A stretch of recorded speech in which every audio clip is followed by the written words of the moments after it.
Assalamualaikum warahmatullahi wabarakatuh. Halo semua. Pada kesempatan kali ini Halo News akan menyampaikan informasi mengenai formasi P3K 2024 condong ke P1 dan P2.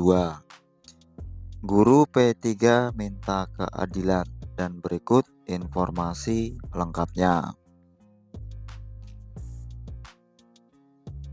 Formasi P3K 2024 condong ke P1 dan P2. Guru P3 pun meminta keadilan. P1 merupakan prioritas 1 yang mana gurunya lulus passing grade pada seleksi P3K 2021 tetapi tidak mendapatkan formasi. Sedangkan P2 adalah guru honorer K2 yang menjadi prioritas kedua.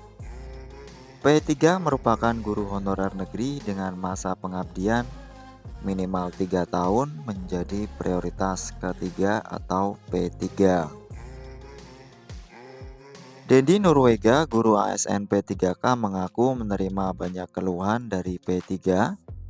Mereka merasa dianaktirikan karena pemerintah hanya fokus kepada P1 dan P2. Kementerian Pendidikan, Kebudayaan, Riset, dan Teknologi Kemendikbudristek pun menargetkan 12 ribuan P1 akan dituntaskan dalam seleksi P3K tahun 2024.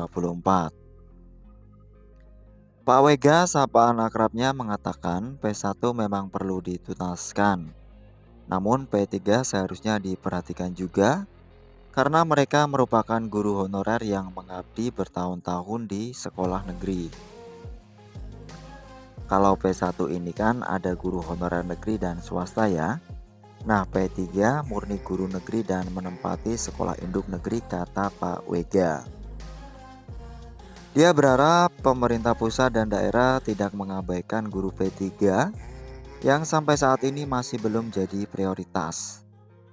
Sementara itu, Saiful Majid, guru pendidikan agama dan budi pekerti SMAN 1 Cipatuja, Tasikmalaya, mengungkapkan bagaimana perasaannya ketika 3 tahun berturut-turut tidak terakomodasi lantaran berstatus P3. Guru honorer negeri yang sudah mengikuti tes P3K 2021 ini pun selalu gagal masuk nominasi karena Pemda hanya fokus kepada P1 dan P2. Ia menceritakan saat seleksi P3K Guru 2023 tidak bisa melanjutkan pendaftaran di sscasn.bkn.go.id. Itu karena dibatasi oleh yang lulus P1 terlebih dahulu untuk melanjutkan tes atau resume. Jadi pemerintah Provinsi Jawa Barat tidak membuka formasi untuk guru P3. Makanya tahun lalu saya tidak bisa resume, keluhnya. Dia berharap informasi dari Panselnas disampaikan sejelas-jelasnya sebelum terpublikasi ke media. Misalnya jadwal tes mundur atau perubahan jadwal tes, laman website tidak bisa diakses, kebijakan afirmasi, dan lainnya. Jadi tidak membuat gusar para guru honorer negeri khususnya P3 yang harus jauh-jauh hari persiapannya, ucapnya.